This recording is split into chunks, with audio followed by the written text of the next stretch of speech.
I had put up a post on OLX some time back saying that I want to sell my old fridge. I guess the price was okay, so I got a few calls. Now, in between the jiffy of calls, I received a call from a person who said he wants to buy the fridge and there is no need for him to see it as well. Oh, and he claimed to be a veteran army man as well. All I had to do was to reach out to my ATM card and give him the ATM card number for him to transfer the money to my account. With all due respect to the Indian Army, I hardly fall for jingoism. The day was saved for me from getting bankrupt. Although there remains very little after paying the rent every month in Mumbai. Anyway, I was lucky. 100 others who fall for it every single day are not. This is one of the many ways how phishing works. I agree, the word sounds like fishing, but in this case, the fishes are our own friends, uncles, and aunties. And one name that stood out in the phishing scam in the last 1 year or so was Jamtara. Or as the now cult show at Netflix made you think, is called Jamtara famous ho gaya.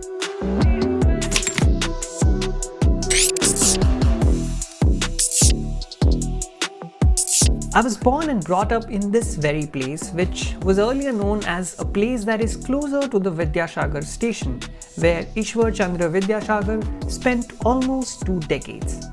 But history has a habit of forgetting, especially when it is in the human minds. Phishing scams have been taking place in abundance in Jamtara since 2015. From 2015 to 2017, police from nearly all major metros paid their visit to this beautiful little town and were baffled with the miscreants and their deeds.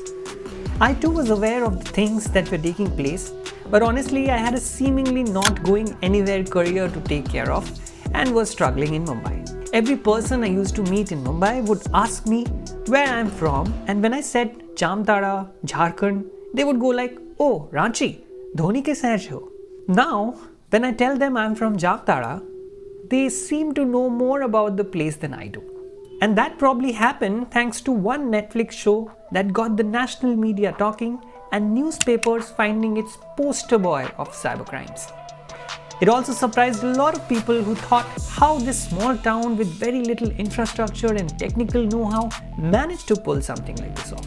When the trailer of the series came, I was hopeful that it would try and touch upon things that are causing the youth of the town to take up cybercrime.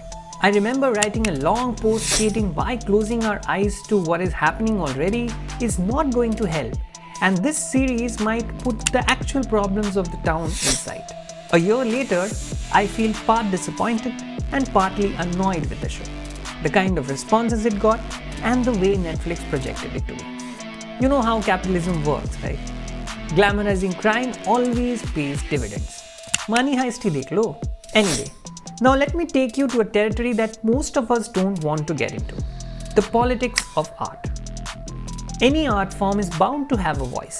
The makers are making a particular film, a series, a book, a painting because they want to convey something through the platform they have got. They are not necessarily responsible for any particular community or person or place, but have the opportunity to bring forth problems and mirror them to society. The Netflix show Jamtara Sabka Number Aayega takes the premise, makes a fictional and somewhat believable account of it, and presents it without any background or context. It tells you from the very beginning that although the events portrayed in the series might have happened somewhere, but it did not happen in the way we are showing you. Now, I am all up for creative liberty, but leaving the politics behind makes it feel like somebody has taken out the mutton piece from our mutton biryani. Even if you watch the show multiple times, you would fail to understand why these young boys from Jamtara took up a shortcut to make easy money, knowing very well that they are traversing to a path of crime where there is no coming back.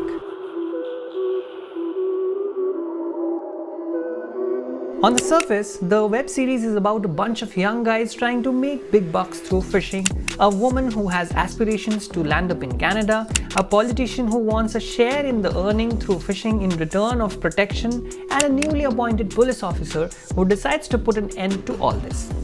And thus begins the cat and mouse chase that has been told umpteen times before this. In all this, fishing, the landscape, the unemployed youth, important governance for years, and a development and displacement debate is completely ignored by the director Soumendra Padi and writers of the show. Now, to help you understand, let me take you back to the time when Jharkhand was separated from Bihar with the promise of a better future. 20 years later, it's as hollow as the promise of Achhe Din. Government after government, sometimes even unstable ones, ruled over the state with little to no intention of taking the people of the land forward.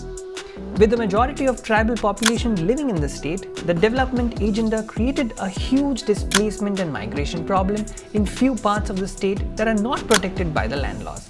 Although the world outside knows Jharkhand by marquee names like Ranchi, Bokaro, Jamshedpur and Dhanbad thanks to the factories and development that took place around these places, the rest of the Jharkhand never really found its prominence despite being rich in mineral and human capital.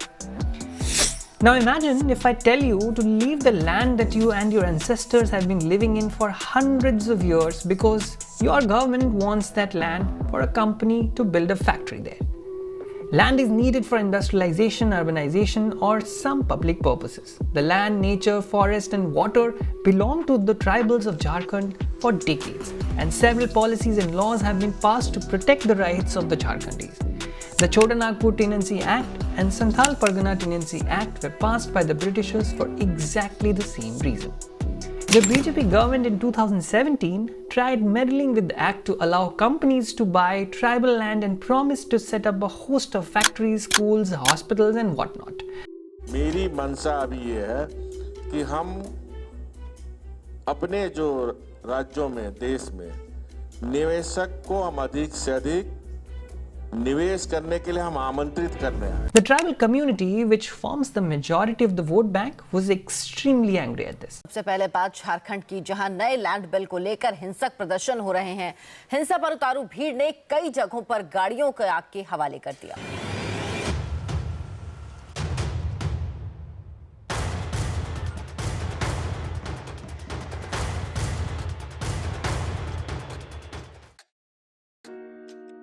Jamtara is one of the districts of Santhal Pargana where the SP Tenancy Act hold ground, under which any type of land transfer is not allowed unless it's in the government records.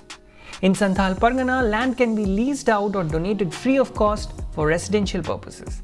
The commercial use of agricultural land by individual landowners too is not permitted. After all these years while researching for this video, I came to understand why in my formative years, I have never seen anything change in the places I grew up in. Waking up in the morning would let me see a horde of people flocking to the railway station only to catch a morning local train to work in factories in neighboring West Bengal districts. A whole back-breaking day would fetch them somewhere around 200 to 400 rupees. In contrast, the youth of Jamtara could earn in thousands, or if he is lucky, in lakhs by making just one scam call. Not all families will be able to send their kids out to study and work and migrate. Some need to go through the small town grind, and so they do. Wandering, trying to figure out where would they fit. Hence, giving birth to Munnas, Sunnis, Anases and Guriyas. And not just that. The spiral of lack of development gulfs higher education, scientific temper, potent governance and active intellectual and civil society, everything. Now development requires land and people require livelihood that can only come through development. The government should look into taking proper care of both, where development should not be at the cost of people displacement but to improve the quality of life of people. A strong legal course in resettlement and rehabilitation is the need of the hour. And that can only happen when the government takes the people of the land in confidence. There might be Sunnis and Guriyas trying to break the shackle and fly away. There might be police officers like dollies trying to chase them down and put an end to the system. There might be Brajeshis who would like the system to grow and continue filling their pockets as well in Jamtara as the show portrays. But in Jamtara, there are aspirations that are being killed every day of countless young minds as well. Ones who would like to make a mark of their own but don't know how. Cricketers and entrepreneurs and writers, singers, engineers, doctors, all of them are here in this very soil of Jamtara, waiting to be found. Now there might very well be a second season of Jamtara riding on the success of the show. And I would be happy if people get to see the real faces of these young men and women who have to go through a trial by fire every single day, thanks to the governance and the system that has failed them for years. So the next time when I meet someone, they can tell me a bit more about Jamtara other than the scammers.